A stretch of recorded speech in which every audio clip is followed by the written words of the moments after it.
contenta con el título de mi conferencia porque se refiere al abordaje integral de la paciente con endometriosis profunda. La endometriosis profunda o la endometriosis en línea general, estamos todos de acuerdo que es una enfermedad compleja. Es compleja para el diagnóstico, es compleja para el manejo clínico, es compleja desde el punto de vista reproductivo y es compleja porque produce un cambio en el estilo de vida de la paciente, deteriorando su calidad de vida. De manera que el abordaje debe ser individualizado. Yo no puedo tratar a todas mis pacientes con endometriosis de la misma forma. Tengo que saber qué tiene cada una de ellas para poderle ofrecer la estrategia que más les favorezca y que les permita volver a un estilo de vida lo más cercano a lo que conocen. Bueno, como todos acá sabemos, la endometriosis es una enfermedad inflamatoria, crónica en mayúscula, porque es algo que tenemos que tener en cuenta para poder establecer el manejo de nuestra paciente. Tenemos que tener muy claro que es una enfermedad crónica. Sabemos que es estrógeno dependiente y que puede afectar estructuras dentro de la pelvis o inclusive fuera de la pelvis. Insisto con que veamos la enfermedad como una condición crónica porque el manejo de ella es para toda la vida. ¿Por qué para toda la vida? Porque encontramos pacientes posmenopáusicas con lesiones endometriósicas, que podríamos decir, bueno, en teoría después de que cesa la función ovárica ya no debería por qué molestar esta enfermedad. Sin embargo, sí hay, aunque el porcentaje es muy bajo, incidencia de o descripción de lesiones endometriósicas en pacientes posmenopáusicas. Debemos maximizar el uso del tratamiento médico y evitar en la medida de lo posible que la paciente sea reintervenida en múltiples ocasiones, porque esto lo que hace es deteriorar más su calidad de vida. Sabemos que la endometriosis se clasifica en superficial, ovárica y profunda, y que tradicionalmente conocíamos como profunda toda aquella que invadía más de 5 milímetros la superficie peritoneal. Sin embargo, esta definición cambia en el 2021 y ahora, independientemente del grado de penetración de la lesión, se considera profunda toda aquella que sobrepase la superficie. 1 de cada 10 mujeres en el mundo sufre de endometriosis y ninguna de estas mujeres acá en pantalla se parecen. Si todas somos diferentes, ¿por qué tendríamos que tratar igual a 2 o 3 pacientes? No tiene sentido. Entonces, ¿qué tenemos que tener muy en mente? Primero, tenemos una enfermedad crónica, no se resuelve en 2 o 3 días. Tenemos que tener claro que nuestra paciente tiene meses con dolor o meses con algún síntoma que la molesta, que es diferente a la que entró antes y a la que viene después. Y siguiendo esta idea es que yo puedo ofrecerle a mi paciente una mejor atención. El primero que tiene que tener claro es el médico que esa paciente necesita una atención especial y que no la podemos resolver en una sola consulta y hacérselo saber a ella para darle tranquilidad. Si yo le digo a mi paciente, tu problema viene de meses, pero yo me voy a dedicar a ti y poco a poco vamos a ir solventando lo que te pasa, yo le doy seguridad de que va a encontrar una solución. Pero también tenemos que ser muy reales, no podemos ofrecerles el alivio del 100% de sus síntomas, porque la vamos a defraudar. La mayoría de nuestras pacientes, inclusive las que van a cirugía de decisión, pueden persistir con algún tipo de molestias y eso es importante aclarárselo también. Tenemos afectación tanto física como psicológica y eso es lo primero que también tenemos que tener en cuenta. Yo no puedo enfocar mi tratamiento, mi análisis de mi paciente solamente en manejar las lesiones endometriósicas. Tengo que recordar que son pacientes con afectación psicológica, afectación en el día a día y tengo que manejarla de manera integral. Yo no me puedo quedar solamente en la pelvis. Como soy ginecólogo, trato de la pelvis nada más. Pero necesito coordinar un equipo multidisciplinario que le garantice a mi paciente mejorar su calidad de vida. Es más frecuente en los años fértiles, pero lamentablemente tenemos una demora en el diagnóstico de más de 10 años. Desde el inicio de los síntomas. La paciente cuando llega a la consulta de dolor pélvico y endometriosis ha pasado por lo menos por 3 o 4 especialistas más. Tratemos de que no sea así, tratemos de que seamos el único especialista al que llegue, por lo menos para que reciba una orientación adecuada y vea la luz a su problema. La etiopatogenia de la endometriosis es multifactorial, todavía no se le puede echar la culpa a una sola cosa. Antes decíamos, bueno, la menstruación retrógrada, pero la evidencia nos ha demostrado que por ahí no va, que es más una teoría epigenética, que hay factores de metaplasia celómica, hay alteraciones inmunológicas en nuestra paciente. Es decir, no tenemos un solo problema en esa paciente, tenemos múltiples hipótesis que tratan de explicar una enfermedad de la que todavía nos falta entender muchísimo. Lo que sí sabemos es que son pacientes que están expuestas a un desbalance hormonal, a inflamación crónica, a un estrés oxidativo y a una alteración inmunológica que permite que los focos de endometriosis persistan si no reciben un tratamiento adecuado. El foco de endometriosis tiene la capacidad de autoalimentarse, produce sus propios estrógenos y favorece el crecimiento del foco y favorece el ambiente inflamatorio, de manera que él solito puede sobrevivir si no lo tratamos de manera adecuada. Entonces, ¿qué es importante en el abordaje de nuestra paciente? Primero que todo, preguntarle a la paciente qué es lo que le molesta. No asumir que es la dismenorrea, que es lo que siempre decimos, bueno, endometriosis es igual a dismenorrea, disuria, dispareunia y disquexia, porque existen muchos otros síntomas. Y hay que darle la oportunidad a la paciente de que cuente su historia, con paciencia. 20 minutos no alcanzan para entender la enfermedad completa, pero hay que darle la oportunidad de identificar dónde está el problema y cómo ha venido, cómo ha sido la cronología de esa enfermedad. Debemos tener la mente muy abierta y no juzgar a nuestra paciente. Quitarnos ese chip de, es que sí es exagerada, es que no puede ser que le duela tanto, me va a decir que no puede ir a trabajar. Hay que entenderla. En el momento en el que el médico entienda eso, abra su mente y permita que la paciente se exprese, le estamos asegurando a nuestra paciente que está recibiendo una atención como debe ser. Si la paciente dice que el motivo de consulta es el dolor, tenemos que ser muy, muy insidiosos en las preguntas. ¿Cómo es el dolor? ¿Dónde está ubicado? ¿Es solo dismenorrea? ¿Tienes disquexia? ¿Tienes dolor posterior a la relación sexual o durante la relación sexual? ¿Tienes dolor en la región lumbar? ¿Se te irradian miembros inferiores? Porque estas pacientes, como han experimentado dolor por tanto tiempo, desarrollan múltiples generadores de dolor. Y entonces tenemos otro problema adicional, que el dolor no es solamente por el foco de endometriosis profunda, tenemos otros factores que están generando dolor.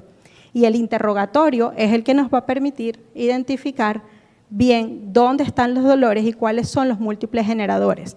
Por ejemplo, si mi paciente me dice que tiene dolor postcoital, yo automáticamente tengo que pensar que debo descartar un síndrome de congestión pélvica. Y cuando vaya a hacer el examen físico, voy a ir enfocada a descartar ese síntoma también.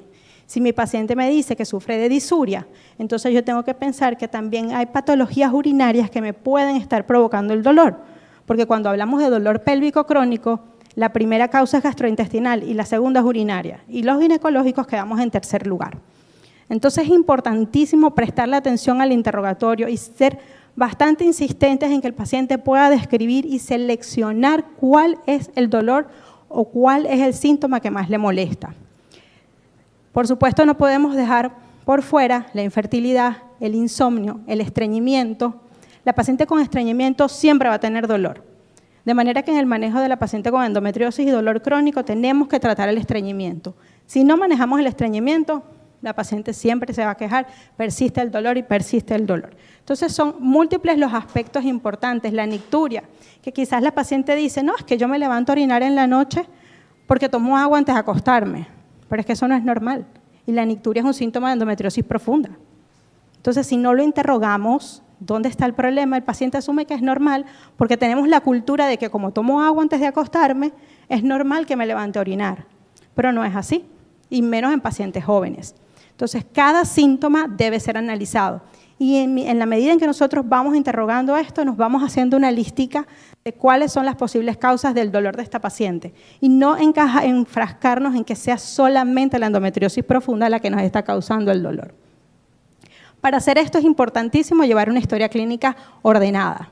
Y para evitar fallas o saltos, hacemos uso de el cuestionario del dolor de la Sociedad Internacional de Dolor Pélvico. Es un cuestionario un poquito extenso, tiene más de 6 páginas. Mi recomendación, se le entrega a la paciente se lo lleva a casita y allá lo llena, con calma, sola, sin que nadie intervenga en las respuestas. El cuestionario tiene inclusive un diagrama del cuerpo y del área genital, donde la paciente puede especificar con marquitas dónde es el dolor. Y eso nos permite analizar, porque cuando tenemos endometriosis parametrial, tenemos afectaciones de raíces nerviosas. Y entonces por ahí también podemos ir encaminando nuestra aproximación diagnóstica. El uso de la escala visual análoga para el dolor, si bien se utiliza principalmente para dolores agudos, en la consulta de dolor y endometriosis es supremamente útil porque una vez que la paciente inicia el tratamiento nos permite demostrarle de forma objetiva, mira, tú cuando llegaste decías que era 8, ahora estás en 5. Recuerden que no podemos garantizar quitarle por completo el dolor, pero le estamos demostrando si hubo mejoría, ten paciencia que el tratamiento está haciendo efecto. Entonces siempre usemos esa herramienta que es muy, muy útil en nuestras consultas. Interrogar, como decía, síntomas gastrointestinales, síntomas urinarios. Tenemos que conocer si la paciente tiene estudios paraclínicos previos, si los puede llevar a la siguiente consulta porque no los trajo en esta, perfecto, porque podemos analizar si hay cambios o progresión. Si la paciente fue tratada por otro especialista, que muy probablemente así fue, ¿qué tratamiento recibió? ¿Mejoró o no mejoró? Son pacientes que han recibido tratamientos con analgésicos por mucho tiempo, inclusive tratamientos hormonales, quizás no el indicado. Todo eso forma parte de una historia clínica que nos permite analizar mejor cómo vamos a manejar a nuestra paciente. Cirugías, si le hicieron, qué hallazgo le hicieron, qué tipo de cirugía. Lamentablemente nosotros al inicio, todos los especialistas cuando veíamos endometriosis, ¿qué hacíamos? Ablación, quemábamos focos y eso no sirve. Eso no sirve porque la endometriosis superficial en algunos casos produce dolor, pero no en todos. ¿Quién es el culpable del dolor? Principalmente el nódulo que está en el retroperitoneo afectando las raíces nerviosas o la fibrosis que producen estos nódulos endometriales. Entonces, la ablación realmente no es útil. Si lo único que le hicieron fue ablación, es como si prácticamente no le hubiesen hecho nada. Y es importante tener eso en cuenta. La historia menstrual, el hábito de salud, y aquí me voy a detener un minutito en el deseo de embarazo. El que ha tenido una paciente con endometriosis, con dolor crónico, sabe que la paciente llega tan desesperada al consultorio que le dice, quítame el útero y no me importa que no tenga bebé. Así lo dice así. Y uno, pero espera, no, quítamelo porque yo lo que quiero es salir de esto. Pero es que muchas veces la cirugía no es la solución. Hay que explicarle a la paciente que a pesar de que se le haga cirugía y que se le haga histerectomía, ella puede persistir con dolor. ¿Por qué? Porque tiene múltiples generadores de dolor. Entonces el problema no es el útero. El problema son los nódulos, el problema es el síndrome miofacial, el problema es el síndrome de irritable, el problema es la congestión pélvica. Entonces, ¿por qué es importante aclarar muy bien lo del deseo de embarazo? Porque una vez que la paciente comienza a ver respuesta terapéutica, se arrepiente de la decisión de la histerectomía. Y si ya se la hicimos, ya no hay nada que hacer. Entonces, es muy importante aclararle a nuestra paciente que no siempre la histerectomía es la solución a todos sus síntomas. Los hábitos de salud son supremamente importantes, igual que la alimentación. Si la paciente consume alimentos proinflamatorios, ultraprocesados, tiene mucho estrés, quien no tiene, pero que tenga mucho más estrés, que no haga ejercicio y que no tenga un sistema de apoyo familiar, también repercute increíblemente en la salud de nuestras pacientes. Las pacientes con dolor pélvico crónico, si uno les da la oportunidad en la consulta les dicen, es que ya yo no salgo con mis amigas porque vivo con dolor, es que mi pareja me dejó porque no pude quedar embarazada, es que me da sueño todo el tiempo y estoy cansada porque estas pacientes sufren de cansancio crónico. Entonces son pacientes que socialmente se aíslan y necesitan un apoyo psicológico para poder llevar adelante esta enfermedad. El examen físico lo que busca es simple y llanamente confirmar nuestra sospecha diagnóstica. Si nosotros no hacemos una buena anamnesis, vamos a hacer un examen físico y probablemente no vamos a encontrar gran cosa tampoco. Entonces, la anamnesis es importante porque el examen físico nos va a ayudar a enfocarnos y buscar la respuesta a lo que ya supongo que tiene en base al interrogatorio. Y no es un examen físico normal, común y corriente. Debe ser un examen físico con la paciente de pie, sentada, en decúbito dorsal y luego la parte ginecológica. ¿Por qué? Porque como tienen múltiples generadores de dolor, tenemos que descartar alteraciones vertebrales, paravertebrales. Tenemos que verificar cómo camina la paciente cuando entra al consultorio, cuál es su postura al momento de sentarse, si tiene limitaciones articulares. Todo eso puede producir dolor crónico que está afectando o solapándose junto con los síntomas de endometriosis. Cuando la paciente está acostada, tenemos que evaluar puntos gatillos de dolor, tenemos que evaluar el punto ovárico, que si la paciente tiene un síndrome de congestión pélvica, nos va a dar positivo ese punto. Descartar hernias y otras alteraciones en la pared abdominal. Y luego pasamos al ginecológico, paciente en posición de litotomía. ¿Qué es lo primero que debemos hacer? Pues evaluar la sensibilidad de alteraciones del nervio pudendo.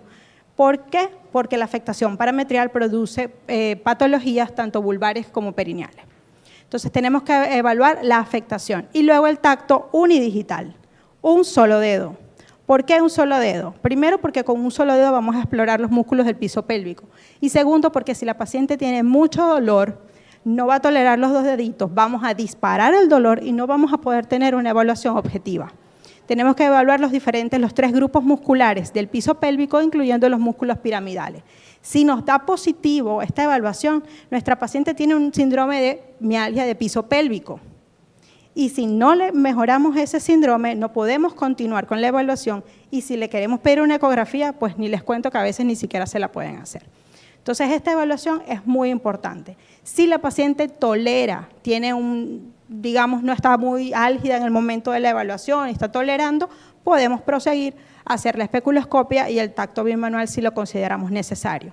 ¿Para qué? Para buscar evaluaciones a nivel del fornix posterior, lesiones endometriósicas que pudieran estar ahí, luego el tacto bimanual para tratar de palpar parametrios, ligamentos uterosacros, movilidad uterina, sensibilidad a la movilización del cuello y del útero y complementar de esta manera nuestro examen físico. Entonces, ni la historia clínica ni el examen físico de una paciente con endometriosis profunda es igual al de quizás una paciente que llega a la consulta por flujo vaginal. Y eso es algo que tenemos que tener muy, muy en cuenta para poder hacer este abordaje integral de nuestra paciente. La ecografía convencional, útil, ahí. La ecografía convencional tiene una muy alta sensibilidad y especificidad para el diagnóstico de los endometriomas. Es excelente para los endometriomas. Y adenomiosis también nos las categoriza muy bien.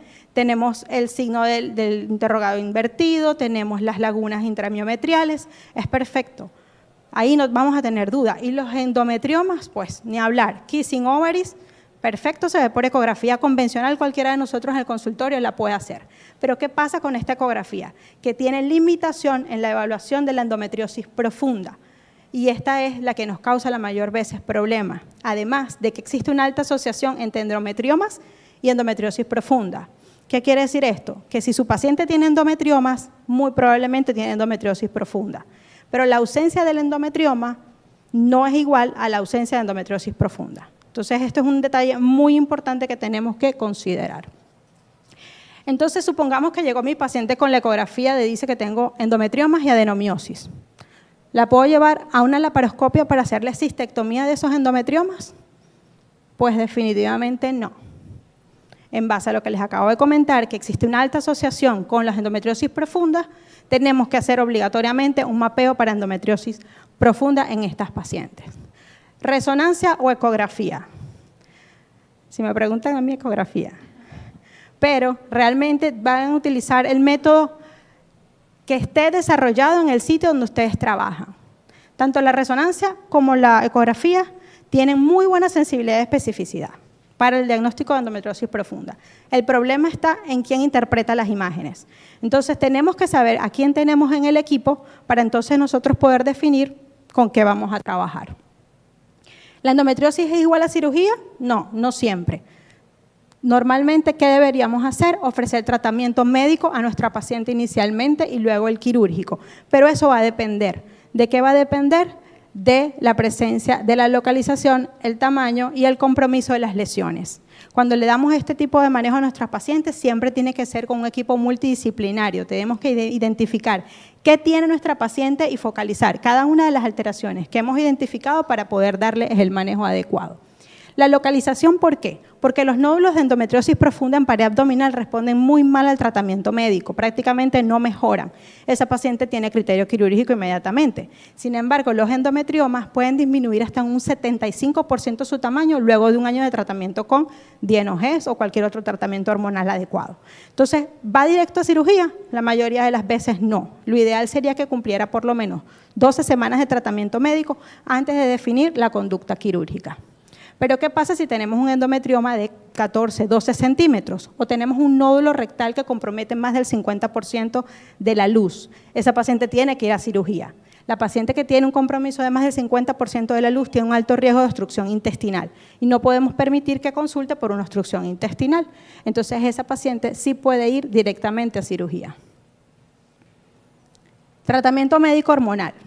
Bueno, esto ya lo conocemos todos, toda paciente que no desee tener embarazo de manera inmediata debería recibirlo, paciente sintomática, paciente posterior a un tratamiento y paciente asintomática con hallazgo de nódulos de endometriosis.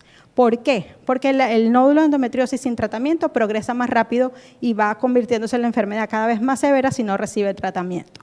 Primera línea, los anticonceptivos, combinados o solo de progestágenos. Principalmente utilizamos el Dienogés porque es el que tiene mayor control sobre el crecimiento endometrial y el crecimiento de los focos. Existen otras opciones, drospirenona, dispositivos de levonorgestrel, pero aquí hay algo muy importante. La paciente nunca puede dejar el tratamiento. Yo veo con mucha frecuencia en la consulta que la paciente llega y me dice, sí, yo tomé Dienogés, lo tomé por 1 o 2 años, pero ya el ginecólogo me dijo que lo podía parar. No, el tratamiento no para. La única manera que el paciente pare el tratamiento es porque quiere un embarazo, ya. De resto, no para. Hasta la menopausia la paciente debe recibir el tratamiento porque la lesión vuelve a crecer. La lesión puede reactivarse, entonces no podemos quitarle el tratamiento médico y eso es algo supremamente importante. Si le quitamos el tratamiento, la paciente va a recaer. Yo he visto pacientes con endometriomas de 5 centímetros, tratamiento con Dienogés, bajaron a 3, el ginecólogo le paró el tratamiento. 4 meses después, un endometrioma de 10 centímetros. Entonces, no le podemos parar el tratamiento con Dienogés a nuestra paciente, ni con drospirenona o el progestágeno que sea que esté recibiendo, porque la enfermedad va a progresar, la enfermedad no se queda estática. Si nuestra paciente desea embarazo a corto plazo, pues nosotros remitimos a las pacientes al especialista de fertilidad, sobre todo si hay compromiso ovárico o anexial cuando el mapeo nos reporta un síndrome adherencial. Porque si la paciente llega a ir a cirugía, la cirugía puede comprometer la reserva ovárica y por supuesto la condición tubárica. Necesitamos que nuestra paciente tenga conciencia de cuáles son sus opciones en relación al embarazo, antes de poder proseguir con una terapéutica, inclusive una cirugía. Necesita valoración por psicología. La paciente necesita apoyo emocional, es crucial. No podemos quedarnos nosotros solo con la paciente, necesitamos remitir los diferentes servicios para que reciba el apoyo necesario. La terapia psicológica de nuestra paciente con endometriosis es cognitiva-conductual. Esta paciente tiene que cambiar su estilo de vida, su forma de pensar, su forma de alimentarse y necesita un apoyo psicológico para poder lograr pasar por todos estos cambios. Necesitamos manejar otros generadores de dolor. Como les comentaba, la paciente puede tener trastornos gastrointestinales, síndromes miofaciales, alteraciones de los plexos nerviosos y para esto necesitamos apoyarnos en una serie de tratamientos, AINES por periodos cortos, tizanidina, pregabalina, en fin, depende del hallazgo que encontremos en nuestra historia clínica, definimos cómo más vamos a manejar a nuestra paciente. ¿Qué quiere decir? Que nosotros no solamente vamos a recetar el Dienogés, nosotros debemos indicar otros medicamentos que permitan ir manejando los generadores de dolor o remitirla al especialista en el caso de fisioterapia si es necesaria para complementar este tratamiento. La dieta antiinflamatoria cada año ha demostrado que mejora los síntomas de la paciente. Pacientes con cambio en el estilo de vida y de la dieta tienen una mejoría significativa del dolor. Se quejan mucho de distensión abdominal y es increíble con el solo cambio de dieta cómo mejoran nuestras pacientes. Hay infinidad de artículos. En Colombia existe ASOCOEN, que es una sociedad de pacientes de endometriosis que dan apoyo nutricional, tienen equipos y cursos sobre nutrición en endometriosis. Y siempre es bueno recomendarle a nuestras pacientes, ingresa en este grupo, allí vas a encontrar pacientes con tu mismo padecimiento y vas a encontrar muchas herramientas para poder caminar con alguien en este trance que es la endometriosis o en esta condición que es la endometriosis. El ejercicio es necesario, el realizar yoga, mindfulness. La paciente tiene que tratar de bajarle un poquito a su ritmo de vida porque es una condición inflamatoria y todo este estilo de vida es inflamatorio. Entonces tenemos que tratar de mejorar todo esto. ¿Qué pasa si el tratamiento médico no sirve? Pues lo primero que tenemos que hacer es verificar si realmente lo está cumpliendo como debe ser. Está cumpliendo el tratamiento médico, está haciendo la dieta, está haciendo ejercicio, está yendo al psicólogo, porque si no está haciendo nada de esto no podemos hablar de falla terapéutica. Si cumple con todos los criterios y realmente no hay mejoría, pues la paciente va a cirugía, que tendría que ser una cirugía de escisión, no de ablación, escisión. La idea de la cirugía es tratar de quitar la mayor cantidad de focos o la totalidad de focos o nódulos de endometriosis profunda. Debe ser realizada por un equipo multidisciplinario en base al reporte ENCIAN. Toda paciente con mapeo de endometriosis tiene que tener un reporte ENCIAN. Y en base a esto se define si se necesita un coloproctólogo, un urólogo, un cirujano general para poder complementar el equipo de cirugía multidisciplinario. Y hay que hablarle de expectativas realistas. Si la paciente tiene lesión, el parametrio, hay que entrar al retroperitoneo, hay que tener conocimiento entonces de cirugía retroperitoneal. Si la paciente tiene una lesión en el recto, dependiendo del tamaño y de la profundidad y extensión de la lesión, hay que comentarle que se le hace un shaving o se le hace una resección intestinal y que si la lesión es muy baja, probablemente salga de quirófano con una ileostomía. Pero esto hay que decírselo antes. Y para eso tenemos el mapeo. Para eso tenemos una consulta con un equipo multidisciplinario quirúrgico para que la paciente sepa hacia dónde va, si va a cirugía y qué puede pasar, porque así como es una cirugía muy beneficiosa si está bien hecha, tiene también muchas complicaciones asociadas. Entonces es necesario que todo el equipo multidisciplinario evalúe a la paciente y le explique lo que debe hacer. Hay algo muy importante que también hay que decirle a nuestras pacientes, que la cirugía no es una varita mágica. La cirugía no es la solución a todo. Si bien la cirugía excisional garantiza que la tasa de recidiva es muchísimo menor, si la paciente mantiene sus ovarios, tiene todavía un 8% de porcentaje de recidiva, y si mantiene el útero un 25%, y si no cumple tratamiento, pues la tasa de recidiva es mucho mayor. Entonces es importante hablarle y explicarle a nuestra paciente que aunque vaya a cirugía, no debe dejar el tratamiento médico, no puede dejar la dieta, no debe dejar el grupo de apoyo psicológico, que esto es una enfermedad crónica. La diabética, la hipertensa no deja el tratamiento. Ay, mejoré. Claro, mejoraste porque estás con tratamiento, con cambio de estilo de vida. Pero deja todo eso y vas a ver que vas a tener una crisis hipertensiva otra vez, se te va a volver a subir el azúcar. Y entonces, ¿qué vas a hacer? Entonces, esta enfermedad, lamentablemente, tenemos que tratarla de igual manera. Y cuando nosotros como médicos entendamos eso, le vamos a garantizar a nuestras pacientes una atención adecuada. Expectativas realistas, nunca prometerle un alivio del 100% de sus síntomas. Si lo logramos, maravilloso, pero nunca se lo prometan porque esto no es magia. Aquí no quitamos una enfermedad de un día para otro porque es una enfermedad que tiene años causando daños en nuestra paciente. La salud de la mujer es un reflejo de su bienestar integral, por eso es que tenemos que darle ese manejo integral, apoyarnos en las diferentes disciplinas para poder tratar de mejorar su calidad de vida y pues garantizarle en la medida de lo posible que se va a sentir mejor. Gracias.